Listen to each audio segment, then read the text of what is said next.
I wasn't invited to Easter. I was assigned. Prep guest rooms, wash curtains, reorganize pantry. No hug. No goodbye. Just a note on the fridge. Written like I was staff. They left at 5 a.m. Tasha, Anthony, the kids, and their new nanny. I heard the garage open, but no one called my name. By the time I walked downstairs, they were gone. The house was silent. The list waited. I stared at it. 3 commands in blue ink. Signed, thanks in advance, we trust you'll be productive. Productive. I'm 70. I built this home with my husband's bare hands and my own blistered ones. Now I'm being productively managed in it. The guest rooms. I painted them during Anthony's chickenpox summer. The curtains. I sewed those when we couldn't afford new ones. The pantry. I stocked it during hurricane season for everyone. But me. I didn't need a storm to feel stranded anymore. This list wasn't about help. It was about power. I folded it once. Then again. Then slid it under the silverware tray like a hidden wound. They didn't even leave a card. But they left me commands. This is how it starts, isn't it? When they want you gone, they don't push.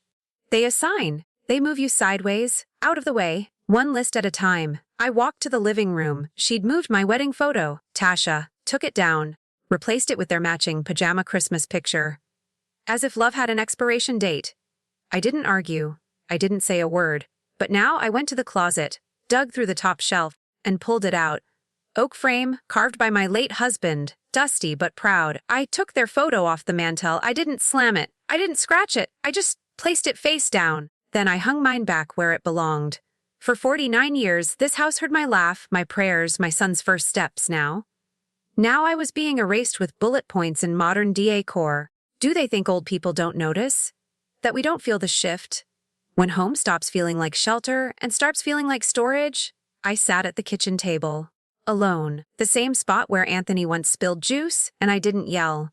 Where Emma practiced cursive and I praised her shaky letters. Now it held no laughter, just tea. Cooling. They didn't even tell me they were flying to Bermuda. Tasha mentioned it in passing last week. Oh, you'll be here anyway, right? I said yes. Because I always said yes, but I should have asked. Why? Why am I always the one left behind? Because I make it easier. Because I don't shout. Because I don't matter. I picked up the list again. Read it one more time as if maybe it would change. It didn't. But something in me did. I got up. Walked to the front door. Checked the locks. Touched the brass handle like it was a question. This was still my house. Still my name on the deed. Or was it? That thought froze me. And suddenly it all made sense. The slow changes. The way they corrected me when I called it my home. The missing mail. The insurance call Anthony handled on my behalf. State plan. Talk I never asked for. They weren't just moving me aside. They were preparing to move me out. And today's note. It was a rehearsal. I looked around the room. Too many things had shifted. Not just furniture. Control. Respect, belonging. Even the flowers I planted last week were gone, dug up, replaced with gravel and solar lights. Tasha's aesthetic, she had taste but not memory. And I had memory. And proof? I just hadn't reached for it yet. But I will. Let me ask you something. If your own family left you a list instead of a seat at the table, would you clean the house? Or claim it? That night, the house smelled like lavender and morphine. He was fading. The machines had been turned off hours earlier. There was nothing left to monitor. Only breath, shallow, quiet like paper crumpling in the dark. I sat by his side, the same spot where I'd read to him for weeks. Bible verses, obituaries. Sometimes just silence. His hand was cold, still strong in the way a man's hand remembers work. He blinked once. I thought he'd gone. Then he spoke. Not a whisper, not a moan. A sentence, steady, clear. Don't let them take the house, Alma. I froze. He didn't say goodbye. He didn't say, I love you. He said that, and I understood. This house. It was more than brick, more than the creaky stairs or the old pantry door that stuck in summer. It was him. It was the sweat he left in the attic when he fixed the insulation himself. It was the storm shutters he hammered after Hurricane Floyd. It was the closet where we hid when Anthony was 9 and crying because the neighbor's dog had died. This house held the sound of him laughing in the kitchen, drunk on cough syrup. The slam of the screen door when he went out to buy pickles. The smell of his aftershave trapped in the towel rack he'd built. We built a life here, and in the last hour of it, he didn't ask for prayers. He asked me to protect the only thing he could still leave behind. His voice broke near the end. They'll try, Alma, not out of cruelty, out of convenience. It's easier to move a person than a foundation. I held his hand with both of mine. I won't let it happen, I said, and I didn't. The next morning, I called the courthouse and recorded the deed in my name. I paid for the notarized copy with a trembling hand. I filed every document in a folder marked Prescott Primary Ownership, and I placed it in the fireproof lockbox. Then I hid it beneath his sweaters, folded the way he liked. For 22 years I never looked at again. I didn't need to. No one questioned my place in this house. Until now, I hadn't thought about that folder in years. I hadn't needed to, until yesterday. Until that note. Until I realized this house had begun to shift around me quietly. I stood in the hallway now, just outside the guest room, the one with the new bedspread Tasha ordered last month. More modern, she said. More neutral for guests. It used to be Anthony's room. The window still stuck halfway when you tried to open it. His initials were still etched into the back of the closet door. But his presence was gone. Repainted, rebranded, stripped. And I wondered, when had he started calling it Tasha's house project? Not our home. Not where I grew up. A project. I leaned against the doorframe. Was Anthony part of this? Did he know about the deed? Did he read it years ago and say nothing? Or worse, did he know now and let her plan anyway? My heart wanted to say no, my mind stayed silent. There had been signs. Little ones. When Tasha pushed me to think about retirement options, when Anthony stopped correcting her, when they both smiled too tightly after I reminded them. This is still my home. And maybe they didn't believe it. Maybe they thought I'd forgotten that piece of paper in the box under the sweaters, or that I'd become too soft to use it. They'd be half right. I had forgotten. For a while. Because I trusted them. Because I thought raising a child meant something. Because I thought love came with loyalty. But maybe to them I was just a transition. A hallway between generations. A delay. I stepped back from the door. The wood was cold under my fingers. He had warned me, hadn't he? It's easier to move a person than a foundation. And I had let them start moving me, one quiet decision at a time. But now I remembered everything. Where the folder was, what it said, who it belonged to, and what it was worth. The message came while I was folding towels, a short buzz on the kitchen counter. Tasha's name blinked on the screen. Hey, Alma, just a heads up. When you restock the pantry, avoid anything with gluten or artificial dyes. It's better for everyone. Also remember not to lift anything too heavy. You're amazing. But, 70 is 70. Stay safe. That was it. No question, no warmth, just directives, packaged with a smile. I stood still, towel half folded, the cotton heavy in my hands. I read it again. Slower. That last line, it sank like a stone. You're amazing, but 70 is 70. My breath caught in my throat. There it was. Not a scream. Not a slap. Just a perfectly measured incision. Delivered by text. I laid the towel down, flat. As if the linen itself might wrinkle under the weight of what she said. I've never minded being 70. Not until someone made it sound like a warning label. Was this concern or calculation? I walked to the window. The breeze pushed in through the crack. The April air smelled of turned earth, something shifting below the surface. I wasn't sure if it was spring or something breaking inside me. Tasha always had a way with words. Not poetic, not cruel. Just clean, efficient, like a polite eviction. She didn't call me ool, but she didn't say, step back. But she made sure I heard it. And Anthony, he'd probably seen the message too, probably smiled at her tone. So respectful, so thoughtful. But respect isn't silence with a bow on it. I remembered the first time she corrected me in front of the kids. Something small, a brand of yogurt, she had laughed. Oh no, Alma! That one's full of corn syrup. As if I'd offered them poison. Back then, I brushed it off now. I wasn't so sure. I wasn't a fragile label on a bottle. I wasn't a risk to be managed. I raised her husband. I packed his lunches when we couldn't afford ham. I sewed Halloween costumes out of curtains. And now I was being gently erased by a text message. I turned the phone over, face down on the table. The screen went black, but the sentence lingered like a stain in the room. 70 is 70. What does that even mean? That I don't bend like I used to? Maybe. That I don't see well at night? Sure. But that I can't decide what to put in my own pantry? That I can't carry a bag of groceries into my own house? That I shouldn't be trusted with decisions anymore? I pressed my hand against the kitchen wall, steadying not my body, but the tremor of being underestimated. This wasn't just about gluten or dye, or whatever excuse they'd offer next. This was about my place, and how they were beginning to write me out of it. It wasn't just the message. It was the tone, the timing, and everything that had come before it. Small things, barely noticeable at the time, but now they lined up like dots waiting to be connected, like when Tasha started calling the guest room or office. When the new towels appeared, and mine, faded but soft, disappeared from the bathroom rack, or when she said, in front of the kids, Grandma's got her routines, don't worry about her. Not cruel, just a nudge, a shift, a quiet relocation of who I was to them. They began hosting dinners I wasn't invited to. Lauder floated up the stairs while I read in my room. Door closed, but not by choice. Not once did they knock and say, come join us. They didn't have to exclude me with words. They did it with a mission.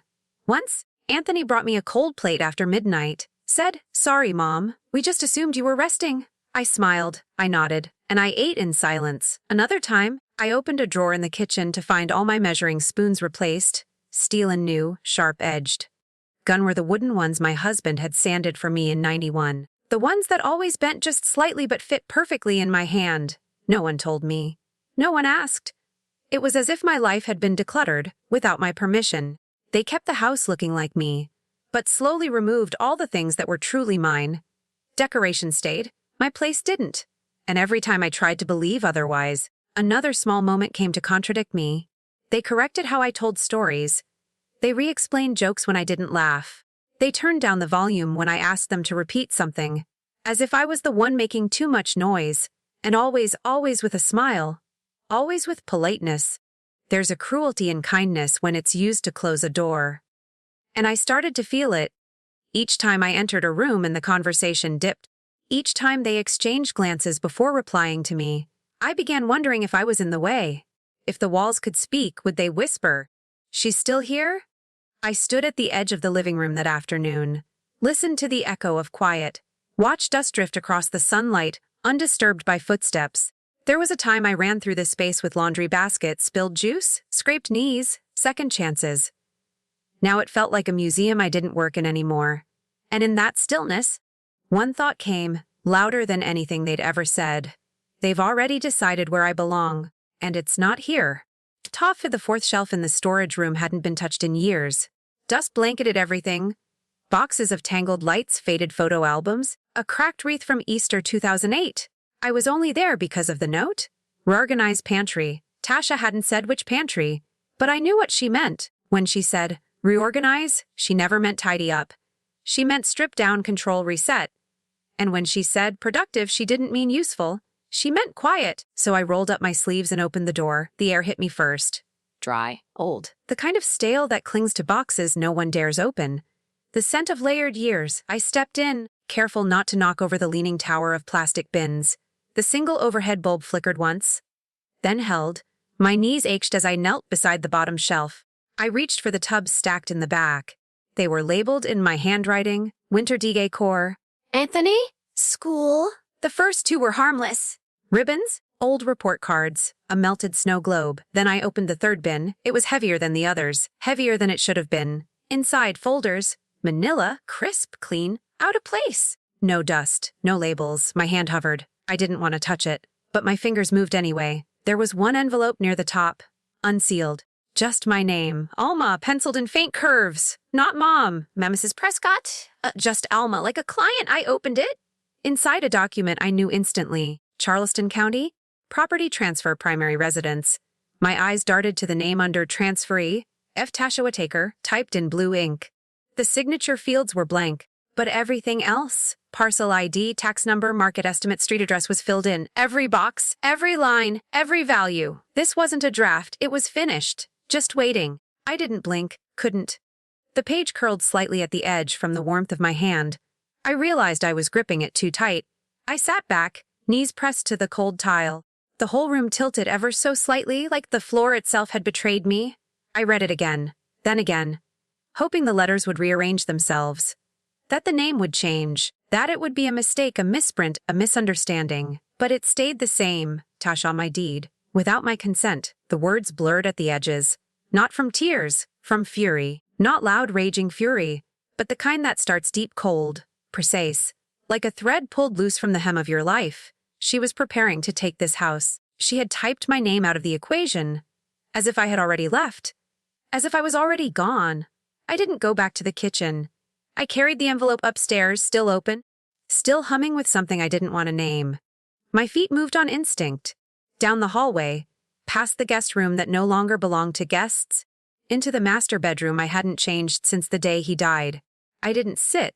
I dropped to my knees in front of the closet. The left side, his side, still held a few things. A flannel shirt, a veteran's cap, the sweater I refused to donate. I reached up to the shelf and pulled down the fireproof lockbox. The key was in the ceramic bowl by the lamp. It had always been there. I opened the box. Birth certificates, marriage license, a folded newspaper from the day Anthony was born, and then the deed. Yellowed slightly at the edges, stapled to the notarized declaration. My name printed, signed, sealed. Alma Prescott, sole owner, March 2002. Witnessed. Filed. I hadn't looked at it in over 20 years. Not because I forgot, but because I never thought I'd have to remember. I laid both papers on the floor, side by side.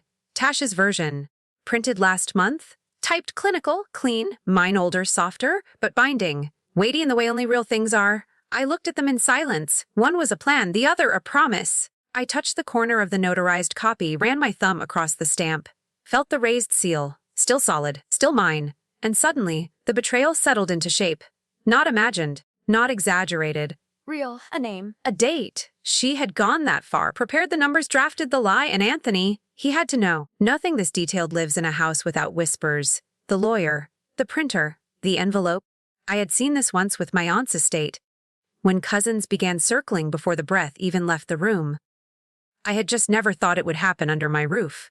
Not in my house. Not from my own son. My fingers curled around the edge of the fake deed. I didn't tear it. I didn't scream. Instead, I folded it, deliberate, precise, and slid it into the lockbox, right beside the original. Let them sit together. Let one betray the other, on paper in silence, just like in this house.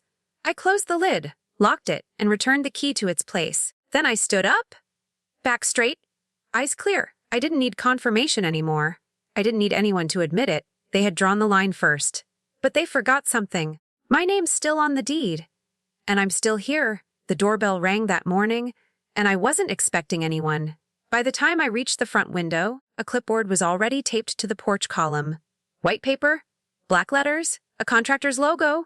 Prescott Residence, exterior paint consultation, contact Tasha Whitaker, color preference, cloud pearl. I stared at the name. Not mine. Hers. No call, no discussion, no question. Just a clipboard announcing what was next.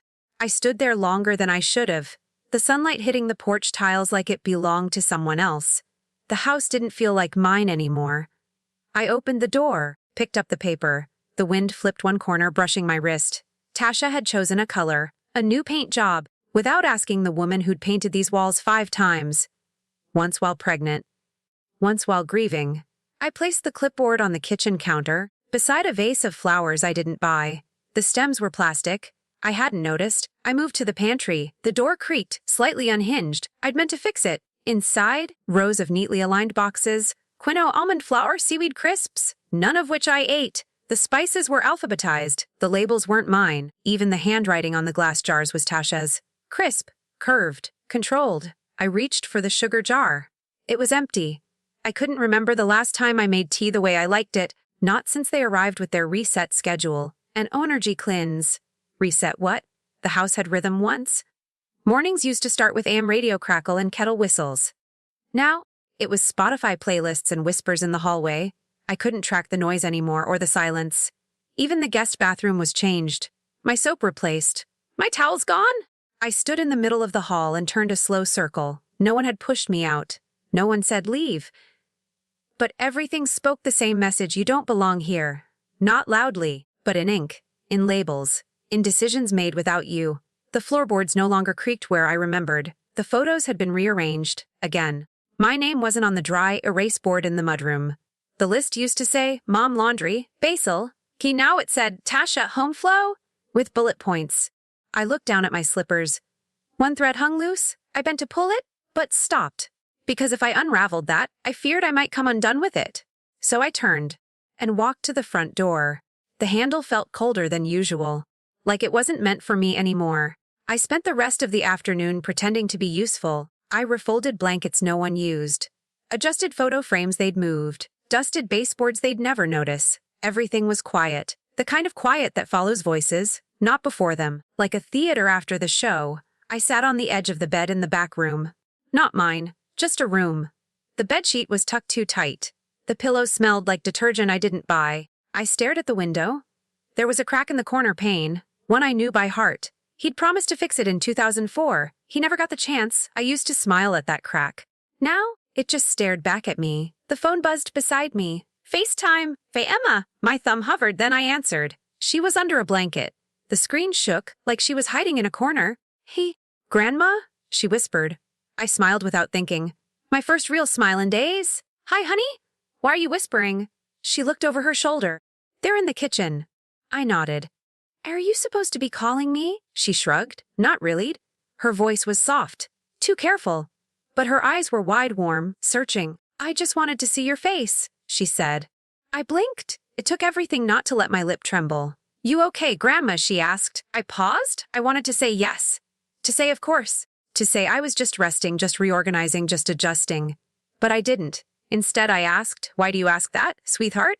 She hesitated, then looked down and said, because they don't talk to you like they used to. The word sat there, small, precise, undeniable. I didn't answer right away. She waited, so did I. Then I said, some things change when people forget what they're standing on. She tilted her head. What do you mean? I mean, this house didn't build itself. Emma was quiet for a moment, then whispered, I miss when we baked things. I do too, I said. She smiled. Don't worry, she added. I still remember how you make the frosting. I nodded. My throat ached. Good, I said. You hold on to that? She looked over her shoulder again. I gotta go. I'll call you again when they're not looking. And just like that, she was gone. The screen went black. I sat there, phone in hand, still staring at my reflection in the glass. The house was still quiet, but it felt a little less empty. At least one of them still saw me.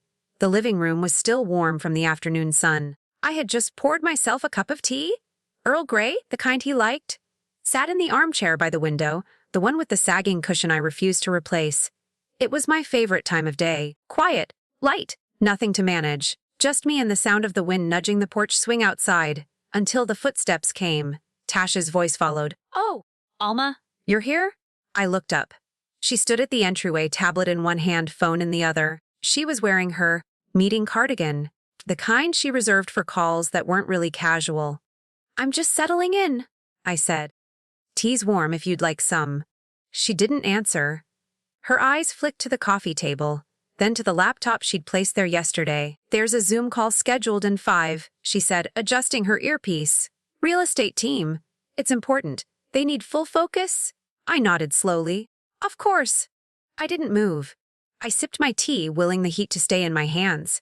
She took a breath, sharp but measured, then added, would you mind relocating just for a bit? I need a clean backdrop and, well, background noise can be a little distracting on these calls. She smiled, Tate apologetic. My teacup paused mid-air. I can lower the volume, I offered.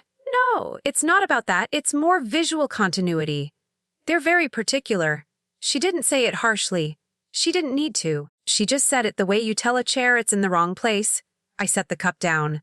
The click of porcelain on wood felt louder than her words. I see, I said quietly. I stood. My knees didn't cooperate at first. It took effort not to wince, not because of the pain, but because I refused to give her the satisfaction of seeing me struggle. Tasha had already moved into the room, checking camera angles, fluffing pillows. The living room that used to hold our Christmas trees, his recliner. Anthony's first tantrum. Now it held a ring light and a realtor's voice on speakerphone. I clutched the cup in both hands. As I walked out, I caught my reflection in the hallway mirror. Small. Off-center, like a guest who overstayed her welcome. From behind me, Tasha called out, Thanks so much, Alma. You're always so accommodating. Always? I didn't reply, because I had no words left that would land without breaking something. The porch boards creaked beneath my slippers. I stepped outside without my cardigan. The air wasn't cold, but it knew how to find skin that had been told to leave. I sat on the old wicker chair, the one with the frayed armrest, and placed the teacup gently on the wooden ledge beside me. It had gone cold. I didn't drink. Across the street, the neighbor's dog barked once and fell silent again. Somewhere behind me, I heard the muffled hum of voices from the Zoom call. I wasn't meant to hear the details. I wasn't meant to be in the room. That was the point. I looked down at the cup. A single speck of tea leaf floated near the rim. It reminded me of something my husband once said. The smallest thing can ruin the whole flavor if you let it sit long enough. Tasha's words replayed in my head. Would you mind relocating? It's more visual continuity. You're always so accommodating. She hadn't raised her voice. She hadn't pointed a finger, but she had dismissed me in front of no one. And that somehow felt worse. It wasn't just about the room or the call. It was about space, presence, ownership, permission. This house was once mine in every sense. Legally, emotionally, spiritually. Now I had to earn my spot in it moment by moment. A breath here, a cup of tea there. As long as I didn't interfere, I stared out at the azalea bush by the mailbox. It hadn't bloomed this year. Maybe it knew something I didn't. I rested my elbows on my knees and exhaled slowly, long, controlled. A part of me wanted to cry, but tears would have felt like surrender. Instead, I sat and thought about the clipboard with her name, about the sugar jars, about the photo wall, about the lockbox. The list was getting long. Tasha wasn't planning to push me. She was planning to replace me, bit by call, smile by smile. And Anthony? His silence was no longer neutral, it was consent. The truth didn't come loud in this house. It came quiet, through door handles that felt colder, through teaspoons that no longer fit my hand, through video calls that required my absence. I picked up the cup, took one slow sip, still bitter, still mine, and then I smiled. Not because I forgave, not because I forgot, but because I finally understood the rules, and I had no intention of following them. If you've ever been told to step aside in your own home, tell me, did you leave quietly? Or did you wait for the right moment? That night, I didn't sleep in my bedroom. I sat at the kitchen table, lights dimmed, the rest of the house breathing in its sleep. Even the refrigerator hummed like it knew not to disturb me. On the table sat the lockbox. I hadn't opened it since the day I found her version of the truth. Now I wanted to remind myself of mine. I turned the key slowly. The click was soft but final, like a vault giving in. Inside, still there, still waiting, the deed. Worn, yes. Slightly yellowed at the edges, but intact. Stamped, signed, legal. My name in ink that hadn't faded. Alma Prescott as sole owner. March 2002, I held it in both hands. The paper was cool and solid, it didn't shake. I traced the embossed seal with my thumb. Ran my finger along the witness lines, the legal codes, the parcel number. I remembered signing it with my husband. We'd just paid off the last of the loan. He smiled and said, "Now it's really ours, no bank, no landlord. Just us. I hadn't thought much of it back then. It was just a paper. Now, it was everything." Tasha's version had numbers, boxes, glossy ink. But it didn't have history, or memory, or truth. This did. This was more than a deed. It was a map back to who I was. This house wasn't perfect. Its paint chipped. Its stairs creaked. But it had held every stage of my life. It had held my child, my grief, my laughter, my aging. And now someone wanted to erase that with a signature that wasn't mine. No, I folded the document back along its original crease, not from fear, from focus. This time I didn't shake. I pulled out a folder from the lockbox, something my husband had labeled. Backup copies. Inside were duplicates, old tax statements, utility bills, even a floor plan he'd sketched himself on graph paper. He believed in preparation. So do I. I slipped the original deed into a manila envelope, wrote one word in the corner, 5 untouched. Then I added the fake one beside it, label it if attempted, so side by side, the truth and the ambition to bury it. I returned everything to the box, locked it, placed the key inside my nightstand drawer, beneath an old pack of letters I hadn't opened in years. Then I stood in the hallway, looked out over the darkened living room. They were asleep in my house, using my Wi-Fi, charging their devices into outlets I had paid to install, planning futures on a foundation that bore my name. Let them plan, because I had the one thing they forgot to steal: the proof. And I wasn't done with it yet. The next morning, I poured myself one steady cup of black coffee. No sugar. I didn't make breakfast for anyone. Didn't ask who wanted toast or eggs. I sat in the nook by the window, watched the street wake up, and waited until 9:01 a.m. Then I dialed a number I hadn't used in over a decade. 3 rings. Then Masson and Keller, "This is Janice speaking." I cleared my throat. "May I speak with Mr. Keller, please?" "This is Alma Prescott." A pause. Then the voice came on, older, raspier than I remembered, But still sharp. Alma Prescott. "Well now, that's a name from the good files." I didn't smile. "I'm calling about a deed. I believe you handled it in 2002. "I did." Still got the original scan in the archive. I need advice, I said, quietly. No filings yet? He was quiet. Then tell me what's happening. I told him. Not the whole storm, just the clouds. He listened, then said, don't give them anything. Not a copy, not a clue. Make 3 sets of duplicates and store them separately. I already have. Good girl. I hung up. Then I stood. I had my list. That afternoon, while Tasha was at the yoga studio and Anthony took Jake to soccer, I moved quickly. I drove to the UPS store and made copies on premium bond paper. I paid extra for the watermark, asked for sealed envelopes. I mailed one to a P.O. box I opened that morning under my maiden name.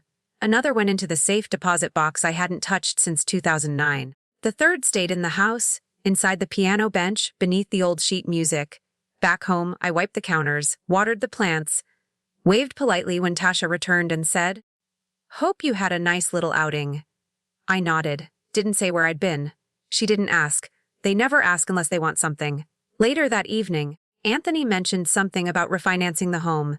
Said it casually like one might mention switching brands of milk. Oh, I replied, stirring my tea. Yeah, he said. Tasha's just running some numbers. Nothing's changing right now. I sipped, held his gaze, and smiled.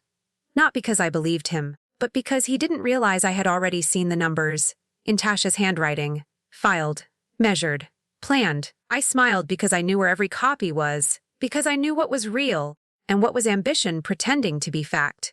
They were playing fast. But I was playing long. They thought silence meant surrender. It didn't. It meant strategy. And I had just made my first move. I didn't sleep that night. The house was still. Too still. Not the kind of quiet that comes with peace, but the kind that follows a storm you weren't warned about. I lay on my side, staring at the ceiling, tracing the same corner crack I'd looked at for 20 years. Somewhere downstairs, the ice machine clicked, and my mind kept moving, not loud, not frantic, just steady. Thought by thought, I remembered the first time Tasha came over. She'd brought Anthony a bottle of wine and called me Mrs. P. She smiled the whole evening, but she'd rearranged my spice rack when she thought I wasn't looking. That should have been the first clue. Back then, I was too focused on helping my husband breathe, eat, stand without groaning. The cancer moved faster than we did. And when he passed, I filled the silence with caretaking. Meals, diapers, pickups, drop-offs. I became the background. No one asked what I needed. I didn't either. Because mothers don't make noise. They hold. They bend. They don't break. They disappear. Until one day they look around and realize no one left space for them to come back. I closed my eyes, saw the last moment I had with my husband. In this room, this bed, his fingers, frail but warm, curled around mine. "Don't let them turn your love into silence," he'd whispered. At the time, I thought he meant grief. But now I think he meant them. All of them. Those who take the softness of a woman and stuff it into corners. Those who wrap helpful in dismissal. Who turn gratitude into expectation. Who rename control as planning. It wasn't just about the deed. It was about the pattern. They wanted my hands for dishes, my knees for picking up toys, my pension for groceries, but not my voice, my presence, not my ownership. The more I gave, the more they erased. With every, "Mom, do you mind?" With every, "Thanks, we've got it from here." With every chair moved at the dinner table, one seat farther from the head. I'd been fading, but now I was wide awake and angry in the most dangerous way, quiet, clear, focused. I pulled the blanket up to my chest and stared into the dark. Let them sleep. Let them plan. They wanted me quiet. They'll hear me anyway. I woke before anyone else. Still dark outside, but I didn't need light to move through this house. I knew every creak in the floorboards, every uneven tile. The kitchen welcomed me in silence. I turned on the stove, let the kettle warm, pulled out eggs, toast, and a pan that had outlived 3 toasters. Same routine, same motions. But not the same woman. This time I wasn't cooking from habit, I was cooking from clarity. I cracked the eggs with more care than usual. Every movement precise, deliberate. I wiped the counters while the toast browned. I placed the plates gently, spaced them evenly. Let them find everything perfect. Let them think I still wanted to please. At 70:02, Tasha came down in her leggings and house slippers, yawning into her phone. She didn't look at me when she said, "Morning." I smiled. "Good morning, dear." Anthony followed, coffee already in hand. He grunted his hello. Jake trailed behind them, still rubbing his eyes. Emma caught my gaze and gave me the smallest smile. "Breakfast's ready," I said, placing the final plate down. No one thanked me. I didn't expect them to. I sat at the far end of the table, sipping my tea, watching them scroll, chew, talk over one another. They didn't notice the change. They never do at first.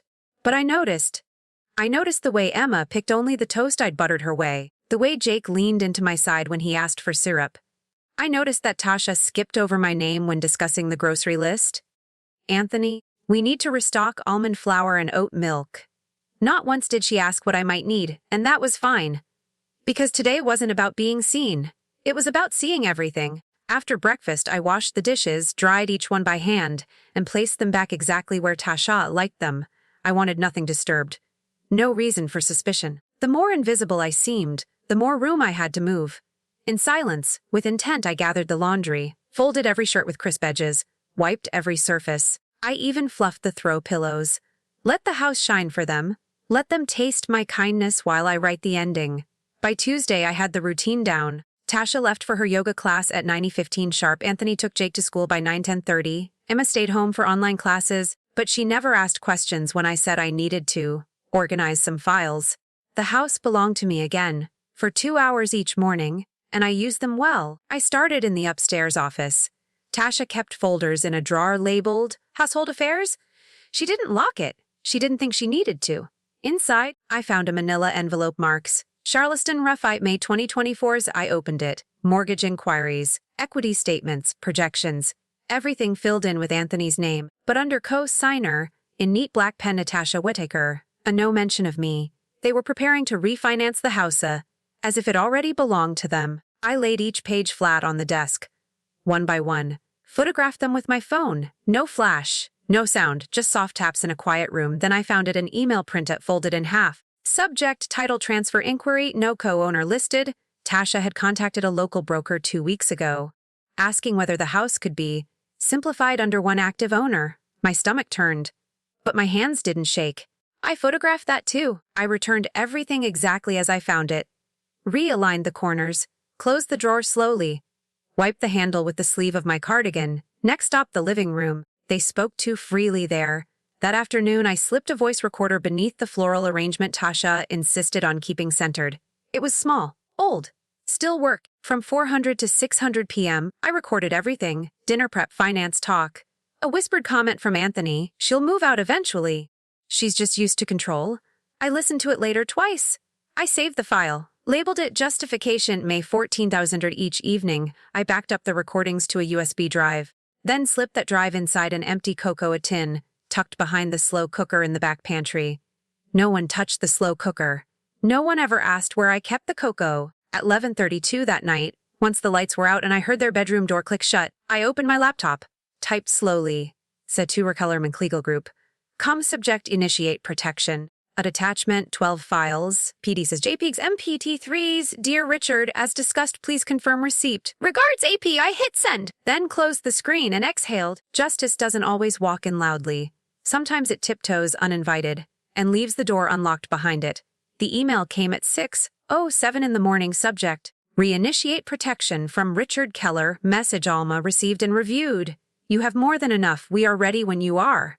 Standing by RK. I stared at the screen for a long moment, not because I was surprised, but because something inside me finally clicked into place. This wasn't a warning shot. It was a green light. I shut the laptop, stood up, and walked to the sink. Poured a glass of water cold. Still, no ice. I drank it slow, one sip at a time, until the quiet in my chest was no longer fear, but weight. The kind of weight that steadies you before you move. At 9:15 sharp, Tasha left for her yoga class. By 9:30, Anthony had driven Jake to school. Emma stayed home for virtual class, earbuds in, eyes glued to the screen. It was time. First, the bank. I walked in without an appointment and asked for Mr. Daniels. He remembered me right away. Mrs. Prescott, always a pleasure, he said. Everything all right? I slid a sealed envelope across the desk. Please remove Tasha Whittaker as an authorized user on all accounts linked to my name. Effective immediately. He looked surprised. Then nodded, understood. Would you like written confirmation? Yes, I said, and I waited as he printed and signed every document. I walked out with the folder in my hand. The sunlight felt different, not warmer. Not brighter. Just mine again. Next was the cell phone provider. I logged in, removed her line, flagged the shared plan for review. Utilities were next. The bills I had paid without fanfare, gas, electric, water, were scheduled to transition. Not cut off, just redefined. Let them notice the shift. The grocery auto renewals, the monthly meal kits, the streaming services no one ever said thank you for, canceled. Quietly, that afternoon Anthony came into the kitchen and glanced around. "No groceries today?" he asked. "Didn't feel like going out," I said. "Everything okay?" "Better than okay." He paused, then shrugged and walked away. They never press when the answer might cost them something. I went to the spare key drawer, took out every copy had made over the years. 5 keys. 3 were unnecessary now. I sealed them in an envelope, labeled it with one word, return. Then I placed it in the freezer. Behind the peas, no one ever looked there. At sunset, I sat in the back room and opened my calendar. Flipped to the following Thursday. I circled the date, 4 in the afternoon. Then I opened the reminders app on my phone. Title: meeting with all parties. Noti: final notice, no alarms. No alerts. Just a silent bell waiting to ring. The plan was set. The stage was mine again. Let them keep their assumptions. I had something better than their attention. I had timing. And I intended to use it. I set the table like I always had. But this time it wasn't for dinner, it was for clarity. Each plate placed with intention. Forks aligned. Glasses filled halfway. The roast sat in the center like a peace offering. But I hadn't come to make peace. At 4:03, Anthony came in, still in work slacks, jacket tossed over his arm. "Dinner smells like old times," he said, loosening his tie. I nodded. "Please wash your hands. I need everyone seated on time." He paused, then obeyed. Tasha followed, still in gym clothes, phone in hand. She looked at the setup and narrowed her eyes. "Is this a holiday? I forgot." "Just sit," I said. Jake slouched in. Emma helped bring napkins. She watched me closely, sensing something the adults didn't. By 4:15, we were all seated. "Thank you for coming," I began. "There's something we need to address." Anthony smiled like it was a joke. "Is this about the car insurance again?" Tasha snorted softly. She'd been expecting a lecture, not a reckoning. I took a breath. "No, this is about the house." The room shifted, forks stilled. Even Jake straightened in his seat. "I've reviewed several documents filed under the upstairs office drawer. Mortgage drafts, title requests, transfer inquiries." Anthony's brow furrowed. Tasha spoke first. "Those were just exploratory. Nothing concrete." I looked her straight in the eye. "You submitted signatures, without informing me, on a home that doesn't belong to you." Anthony opened his mouth, but I held up a hand. "I'm not here for debate. I'm stating facts." I reached beside me and lifted a manila folder from the chair. It was thick, filled with color copies and time-stamped files. "This folder contains every page I found photographed, reviewed, and confirmed as unauthorized." I laid it on the table, right between the mashed potatoes and the rolls. The silence that followed was the kind that clings to the skin. Tasha stared at it. Her mouth was tight. Emma watched her parents, then looked back at me with wide, worried eyes. Anthony leaned forward. "Mom, we were going to talk to you. You just assumed I wouldn't notice, that I wouldn't act." I looked at each of them in turn, my voice steady. "This house was deeded solely to me in March 2002. My name, my responsibility, my history. And it will remain so." Tasha's jaw clenched. Emma reached for her water, spilling a few drops on her sleeve. Jake stayed quiet, eyes flicking from face to face. I folded my hands again. "This isn't revenge. It's correction, and it starts now." Anthony stared at the folder, then at me. "You hired a lawyer." I nodded. "Weeks ago? Mom, we could have talked about this." "You didn't have to. I already did talk. I just stopped waiting for you to listen." Tasha crossed her arms. "None of this was malicious. We thought it would benefit everyone by removing me from my own home. That's not what you forged ahead without me. That makes it exactly what I say it is." I reached under the table and pulled out a second folder, thinner than the first. "This contains confirmation of account changes. Tasha, your name has been removed from all access points, banking, utilities, credit extensions." Anthony's voice rose. "You shut down our cards, correct? We use those for groceries, for the kids." I looked at Emma. Her eyes dropped to her plate. "And yet, you never once asked if I wanted to keep covering them." Tasha's face flushed. That was just understood. You've always done that. "Exactly. You assumed my silence was agreement. You assumed my resources were your entitlement. That era has ended." Anthony pushed back from the table, the chair scraping across the tile. "This is extreme, Mom." "No, this is appropriate." I poured myself more water, let the glass settle before speaking again. "Your phone plan has been separated. Utility bills are now your responsibility. All services linked to my accounts have been canceled or redirected. There are no more joint expenses." Tasha's voice dropped. "So this is punishment?" "No, This is correction. This is me reclaiming my name. Emma reached for the gravy boat, then stopped halfway. Her hand trembled. I softened my voice, only slightly. I won't force anyone out. I'm not unkind. But I will no longer fund what excludes me. Anthony looked stunned. We're family, and I've been treated like help. Like background. That's not true, he said quickly. Really? Then why does every plan involve me staying quiet? Staying out of the way? Tasha opened her mouth again, but I raised a hand. No more explanations. No more spin. There's no meeting tomorrow. No follow-up discussion. This was it. Anthony's jaw tightened. I stood. You took from me quietly. I returned the favor. The table stayed quiet after I stood. No one moved. I walked to the sink, rinsed my glass and set it gently on the rack. Behind me, the silence stretched long and stiff like something held too tight for too long. Tasha cleared her throat. So what now? Now I said, you figure out how to manage a house without using someone else's name to do it. Anthony didn't speak. His hands were clenched on the edge of the table. I turned, gave one last glance to the room that had once been mine in every sense. The laughter, the birthdays, the small kindnesses, somehow they all lived in this room and yet had vanished. I walked toward the stairs without looking back. Halfway up, I heard a chair scrape. Soft footsteps followed. At the top landing, I paused. Emma stood at the bottom, hands clasped tight in front of her. Grandma. I turned. Her voice was small but steady. Can I still come to the reading room? The question landed like a soft knock on a closed door. I thought of her curled up on the old velvet chair, book open in her lap. Of her helping me re-shelve books by color, her quiet giggle when she found one with a handwritten note in the margin. Yes, I said. But only you, she nodded, eyes glossy. And sometimes Jake. I paused, then gave a small smile.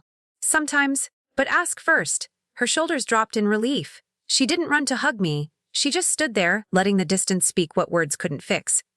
I turned back, walked to my room, and closed the door behind me. The click sounded louder than expected. Inside, the air felt lighter. I crossed to my desk and opened the drawer. The folder of confirmations still sat there untouched. I didn't reread them. I didn't need to. This wasn't about proof anymore. It was about peace, not the kind they talk about in family emails. The kind you build for yourself. Quietly. Intentionally. The kind that comes from saying no, even when your voice shakes. The kind that comes from stopping the pattern, even if it means standing alone. I sat down and looked out the window. The trees were just starting to green. In the distance, I could hear Jake's voice laughing in the yard. I smiled, let the household joy again, but only on my terms. The next morning, the kitchen was quiet. Too quiet. No footsteps rushed down the stairs. No banging cabinet doors. No sound of Jake asking for cereal or Emma warming a muffin. Just the hum of the refrigerator and the faint whistle of the kettle. I stood at the stove, stirring oatmeal, same as always. But everything had changed. At 7:22, Tasha came down first. She didn't say good morning. Just grabbed a protein bar from the counter, avoided eye contact, and left the room. I didn't stop her. Anthony followed 10 minutes later, still adjusting his tie. His steps slowed when he saw me. Morning, Mom. I looked up. Morning. He lingered at the doorway, as if unsure whether to enter or retreat. You didn't have to do all that last night, he said. Yes, I did. He looked down at his shoes. We're just trying to figure things out. You've had years to figure it out. His jaw tightened. I could see his mouth press into the same stubborn line he used as a boy when he was told no. I didn't press further. I didn't need to. Let the silence speak louder. He grabbed his coffee, mumbled something to himself, and left. By 8, I had the house to myself again. I watered the plants, changed the pillowcases, polished the wooden banister that no one else seemed to notice anymore. Not out of habit, not out of obligation, but out of peace. No more resentment, no more waiting for recognition. Just stillness and ownership. At 10:30, Emma peeked into the sunroom. Her eyes held a question, but she didn't voice it. Instead, she walked in and sat by the window with a book. I brought her a blanket, said nothing, and let her read. At 11, she looked up. Do you feel sad? I paused. Not anymore, she nodded, like she understood more than a 12-year-old should. I didn't ask what she knew. She didn't ask what I'd done. There was respect in the quiet. At noon, I opened every window in the house. Let the stale air out. Let something new come in. And I stood there, hand on the frame, the breeze lifting my sleeve, thinking how different this quiet felt. It wasn't loneliness anymore. It was mine. It was just after 9 when I heard the knock on my door. 3 soft taps. Then silence. I knew it was Anthony. Come in, I said without turning. He stepped in, paused by the bookshelf. You always keep it so neat in here, he said. Habit. He cleared his throat. I sat on the edge of the bed and waited. He didn't sit down. I wanted to say I'm sorry, he began. But you're not sure what for. He rubbed the back of his neck. We didn't mean to make you feel pushed out. You didn't push Anthony, you erased, one quiet decision at a time. That's not fair, he said a little sharper now. Fair. I stood. Fair would have been being asked before my name was removed from the conversation. He opened his mouth, closed it, then tried again. We just thought maybe it was time for a more efficient setup. Efficient, I repeated. He nodded. We thought you might prefer less responsibility. You mean control. I walked to the window, opened it halfway, then turned back to him. Do you remember when your father was sick? Of course. I gave up my job, Anthony. My salary, my insurance. I stayed home so he wouldn't die in a hospital bed. You remember that? Yes. And after he passed, I paid your mortgage for 2 years while you were getting back on your feet. He looked at the floor. And I never asked for anything back. Never reminded you. Never told Emma and Jake that their school lunches came from my savings. He nodded slowly. I sat again. You are my son. I love you. But I am not your wallet. I never. You didn't have to say it. You lived it. There was a pause. So what happens now? He asked. You take care of your house. Your life. And I take care of mine. Do we still come to Sunday dinner? I shrugged. That depends. On what? On whether you walk in as family, or as people who think they're entitled to whatever they see. That stung. I saw it in his face. I didn't look away. He took a deep breath. I'll try to be better.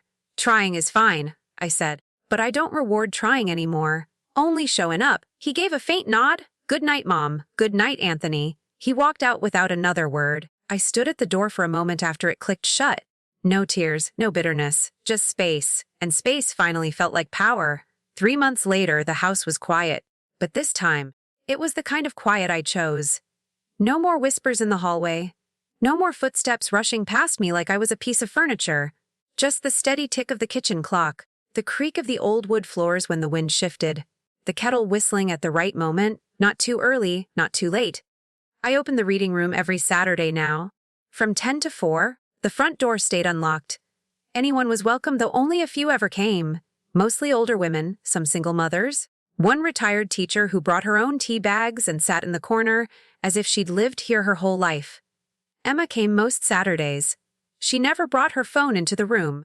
That was our rule. She helped me label books, refill the cookie tin, and rearrange the pillows. She never asked about her parents.